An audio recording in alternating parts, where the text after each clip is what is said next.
Hello and welcome now as we come to the fourth Sunday of Easter time, which is traditionally for many years called Good Shepherd Sunday because the Gospel, and remember that although we are in a 3-year cycle, the Gospel is a reference to shepherding and to Jesus as the shepherd.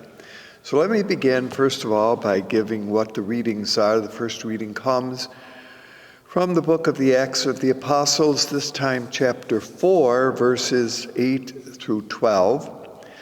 The second reading comes from the letter of John, chapter 3, verses 1 and 2. And then the gospel is from the Gospel according to John, chapter 10, verses 11 through 18. So let begin. We'll review a little bit the gospel as we mentioned.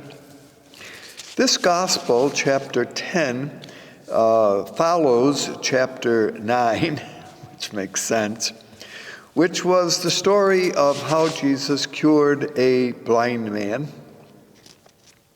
who had been blind for a number of years. And the authorities, when they discovered that Jesus had cured him, browbeat,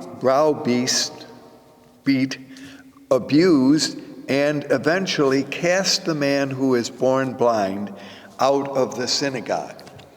Now, I give that a little bit of background because you remember also that the man who had been born blind had been cured. The authorities questioned whether this was really true, that he was blind. They had finally brought in his parents. His parents had agreed that he had been born blind. Then the authorities had asked him, well, how does he now can see? And they, because they are afraid that they will be cast out of the synagogue, say to the authorities, he's old enough, ask him himself. All right. So all of this is background to say that ultimately when the blind man who kind of argues with the authorities at one point says, why do you keep asking me who did this? Do you yourselves want to become members or followers of this man Jesus? And they become pretty ticked off about this and throw him out. Now, keep that as a little bit of background for what follows now in chapter 10. Jesus is pictured, and there are, as I say, this whole chapter is given over to the idea of shepherding, but there are 3 different selections which are chosen for the A, B, and C year. Last year we had the first part of this, which is the A section, and it is here that images of Jesus are given. One of them, of course, is, and we spoke about this, is Jesus is the gate. And finally, when we come to the verses that we look at this time, verses 11 through 18, which is the center part of this chapter, Jesus will use the image of shepherding, being the good shepherd. And just to quickly match what I was saying at the beginning here, that Jesus will seek out the lost sheep and bring them back to the community of faith. So you can see it's antagonistic to the authorities who sought out the man who had been cured, and rather than bring him in, throw him out. So there is this interesting contrast that is developing. All right, remember that Palestinian sheepfolding was well known at the time. And that it was often the practice, particularly in the evening, to bring sheep into a common place of security of some kind. Often it would be perhaps a cliff or something behind, so that there was a way of making sure that for the night the sheep were kept safe, and then in the morning would be let out to pasture, often for maybe a couple of days. So it's that image that is brought to bear here. All right, so if the sheepfold had been discussed earlier and Jesus as the gate had been the idea, now the reference is given to Jesus as the Good Shepherd. Now, I want to put as perhaps the important background for understanding this particular part of the Johannine Gospel is to refer to the prophet Ezekiel, to chapter 34. Now, can only kind of suggest, if you have a Bible, to read this whole chapter, because much of what is developed by the writer in John comes from that particular section of the prophet Ezekiel. It is there that the prophet, just to summarize, addresses the neglect and the abuse of the people by the rulers who were to model David as their shepherd. Now, of course, remember that and we've mentioned this perhaps on other occasions, many of the great men in the Bible, that is, the famous named people, had also been shepherds. Abraham had been a shepherd. David was a shepherd. So Moses, of course, had been a shepherd. If you kind of look at those stories, you see that there is that obvious connection. But what Ezekiel is arguing is that those who have been called to carry on shepherding in the role of David had failed, that they had failed the people, that they weren't giving good example, that they were leading the people in a false direction, and that God is now pictured as saying, look, I will take over. I will shepherd this people, and I will rule these the people with integrity and justice. So if you read this whole imagery here that is developed in the book of Ezekiel, but there are other places also in the Old Testament or the Hebrew Bible where shepherding and God's being part of that is also part of the story. Here are some of those places.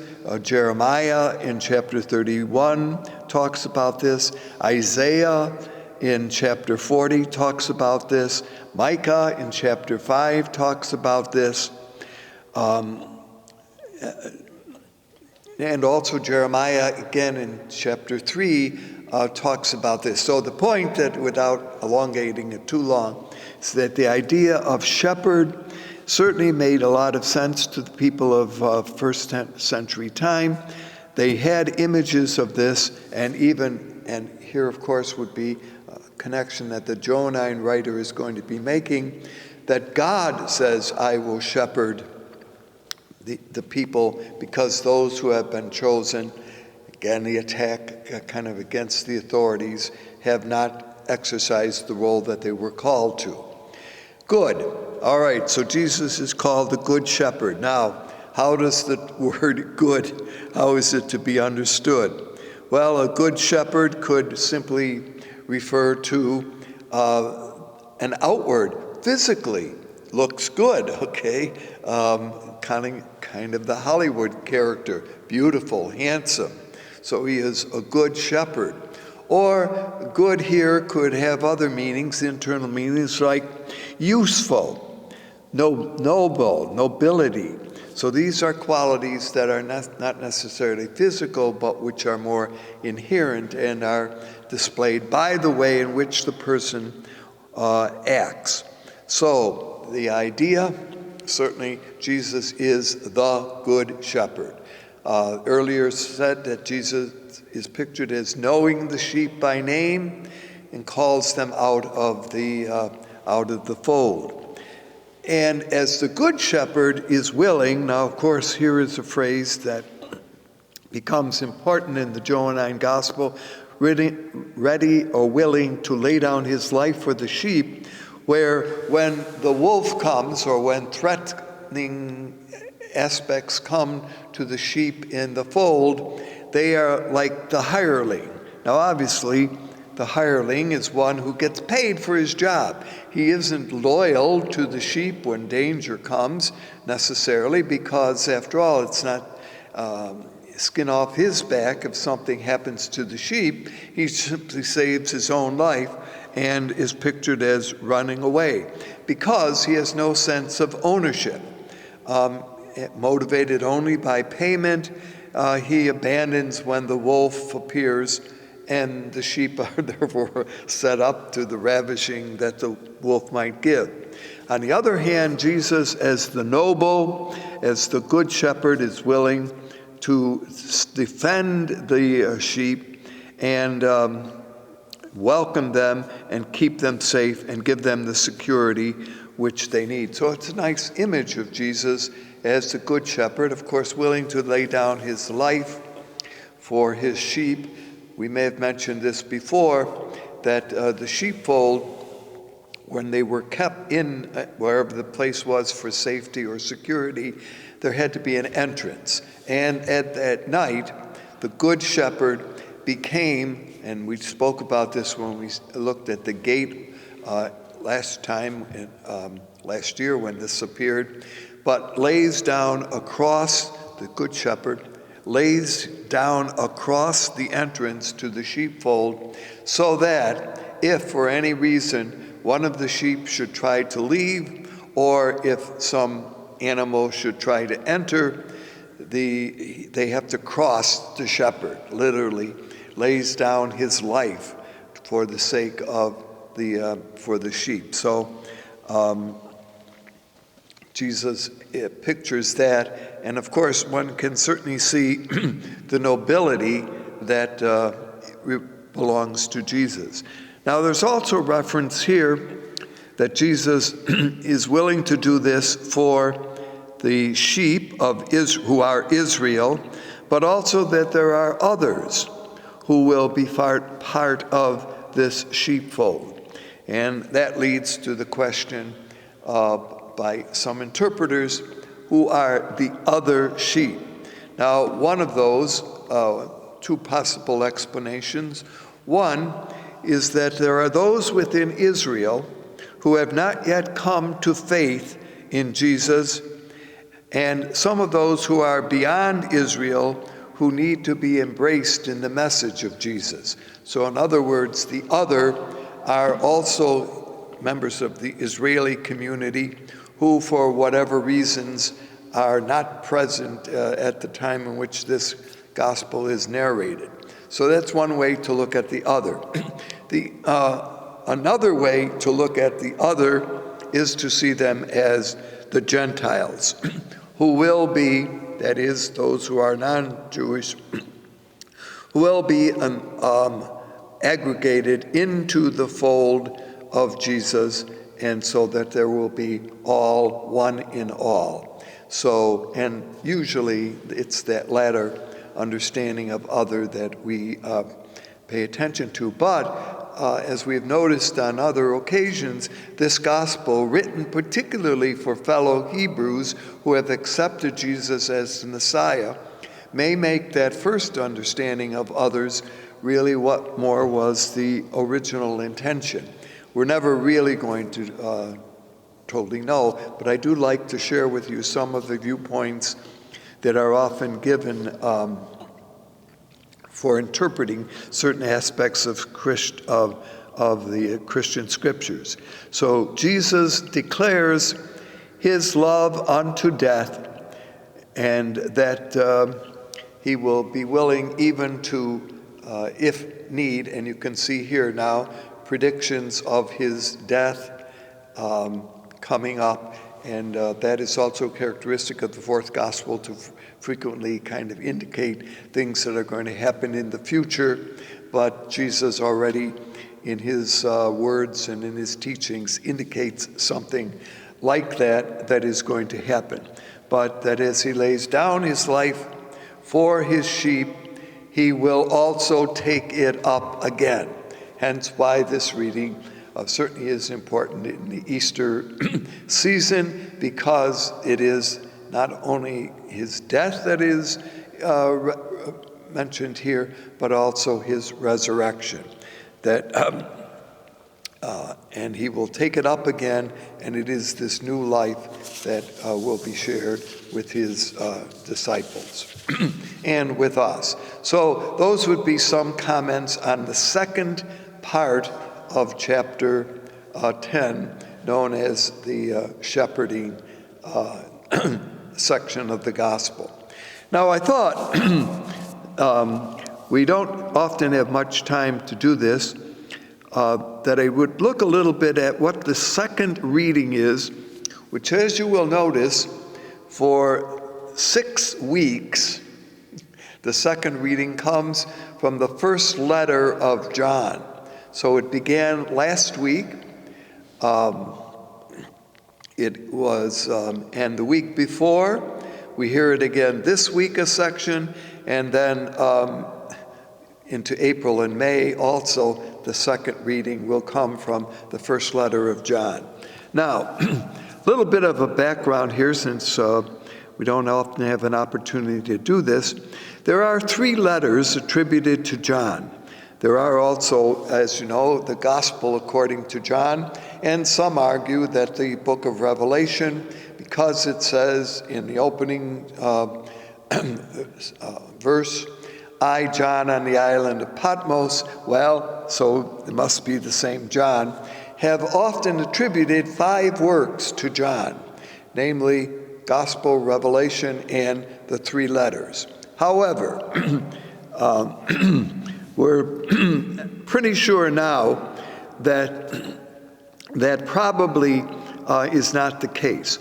What those who study these things now and who help us get a better appreciation of each individual work in the New Testament recognize that there was what was known as the Johannine school, and that in this community we have a number of anonymous leaders, independent of various different other communities. So there's a lot now as we begin to unpack this that we're not quite as sure of as we used to be. Up until the last century, it simply was understood one writer, everything worked out kind of well. Well, we now know that that's not the case. We call this the first, now, there are 3 letters.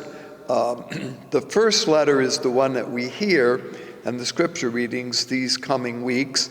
The second and third are very short, and most agreed today are not connected immediately with the first letter. There is a strong sense that much of the material developed in the first letter of John is in agreement with a lot of what is said in the gospel itself. Now, that doesn't mean that the writer is the same, but it does mean that whoever wrote this letter is aware of, and we'll talk a little bit about the sequence of the development here of the material that's found in the Johannine Gospel. Now, it's perhaps not a letter, because letters, as we have noticed on other occasions when we examine this, often begin with an announcement of who the writer is, a greeting to the community that it's being sent to, and an identity as to who the community is. None of that is found in the letter of this letter, we call it letter, of John. There's no opening address, there's no greeting, and also there is no closing greeting, which is often the case. So therefore, we're saying that this is not what we would call a popular or personal letter, but rather is addressed to, well, a community in general, and that leads us to ask, well, who is this community? So as I mentioned, the relationship to the gospel here is complex. There is differences in many cases in style, in language, and in theology. Now, what is often understood here, and again, we're reviewing this just as an opportunity to examine a little bit this section of the New Testament, seems to be a three-stage development of the Johannine material. The first would be what we would know what is called the pre-gospel stage, which would begin sometime in the 50s and extend to about the middle 80s. What happens here, and we've mentioned this at the beginning, is that expulsion from the synagogue on the part of Jewish leadership was taking place for those who were accepting Jesus as the Messiah. So there is a growing animosity between those who accepted Jesus as the Messiah and those who didn't. Now keep in mind that this is all within the Jewish community, the years 50 to 80. In between this, of course, was the fall of the city of Jerusalem and the events that took place there. So all of that is kind of mixed into what we would call the pre-Johannine tradition. Then the second stage was the development of the gospel itself, that is John's gospel, generally, as we said, produced sometime in the 90s. And by this time, the scars of expulsion from the temple were slow to heal. And so we remember, and that goes back to the opening remarks that we made today, that the blind man, remember, when he was cured and was able to see, was expelled from the synagogue. So in the gospel tradition are these stories about not belonging to the tradition of Israel because of their acceptance of Jesus as the Messiah.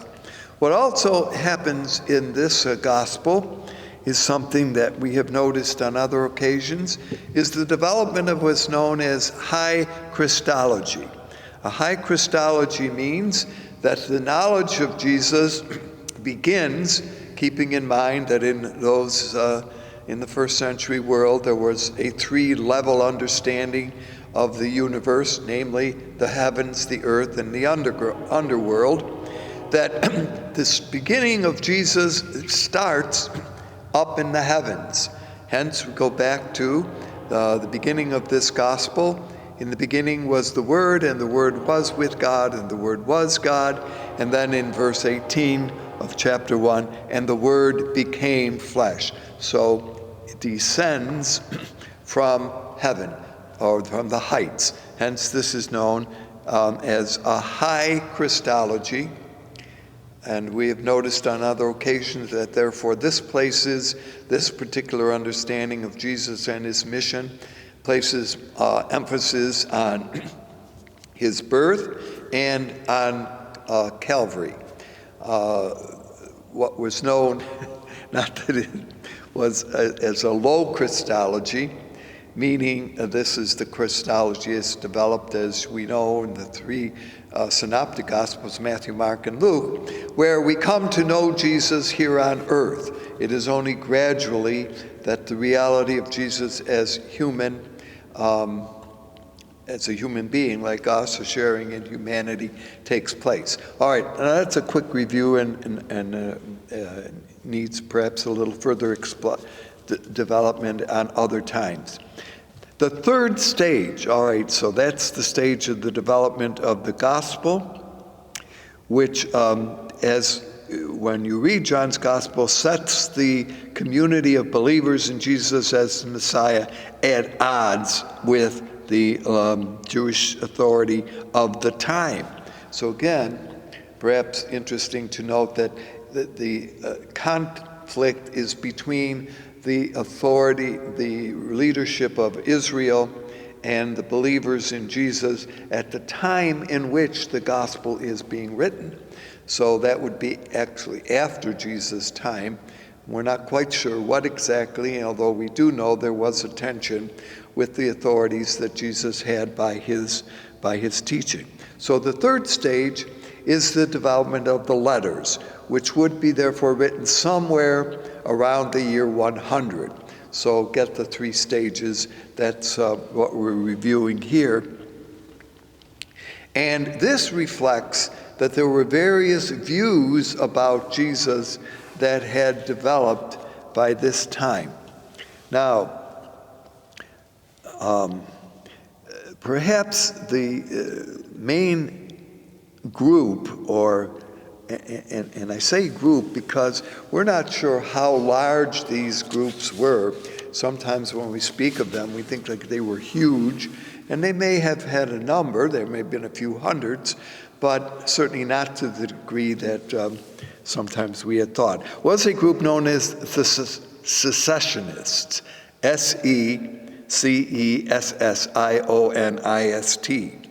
They felt that they could leave the community of believers, that they had the right understanding of Jesus, and that the others were wrong. Now, keep in mind that this is within the believing community of Jesus, the Johannine community. And as we have mentioned on other occasions, the Johannine community in general was a smaller group of believers in Jesus when one looks at the larger Christian experience of the time. In chapter 3, which is what we're looking at this time, it begins with a reference to the world. Now, keep in mind that world can be understood in different ways. The world, in one way, and certainly is what God has created. After all, it is the universe. God has created the world. And that if there is a beauty, earth stands, yes, in some way to contrast to the sky, but there is a beauty to the world, a goodness to the world. In the beginning, God had created the world. So let's keep in mind that the term world can have a very positive understanding. Although there is another way, and this is often a way in which more recently interpreters of world see this as that which is opposed to the teaching of Jesus. So the world, okay, the not so good, okay, the secular. And we often in homilies hear it interpreted this way. So it could be that, and keep in mind that the understanding of world is now being interpreted from that point of view in what we call Hellenistic view, okay? And that understanding of world began about 300 years prior to Jesus' time and exists up to about 300 years into the Christian time. So we are very influenced by and indebted to the Hellenic view of world. So even there, I spend a moment just to clarify. If one kind of keeps the Hebraic sense, God so loved the world, and so therefore God so loved the world would be the world of Israel, and therefore gave his only Son. But when we expand that understanding, then it includes all of us, or everyone. So the Johannine material, as we've noted on many occasions, has layers of meaning and interpretation, and it's always interesting to keep those in mind. Finally, I know we're coming to a little bit the end. The reading from the Acts picks up a speech of Peter, who is speaking in the temple. A verse is missing in the verse 7 is not in the one that we heard this time, and provides the context for understanding part of Peter's speech in the temple after healing a man who has been born blind from birth. Now, the question is, where did Peter get the authority to do this? The authorities say, we didn't give it to you, so where did you get this? And the whole question of authority, healing isn't the issue, but the authority to do the healing seems to be what is being argued here or being discussed. And Peter says, look, this authority comes to me from Jesus, hence comes from God. I don't do this on my own authority. And Peter's answer, therefore, makes complete sense. Jesus, the Messiah, the Nazarene, whom you crucified, but whom God raised from the dead, is where I get this authority to do this. So just as a little, there's certainly much more we could say, and we've said on other occasions about Acts, but just to make that point. Well, as we honor Jesus as the Good Shepherd this time, may truly we let him allow him to lead us ever more fully into the true sheepfold that is his family, his community, each of us. Thank you for being with us. Hope to see you again.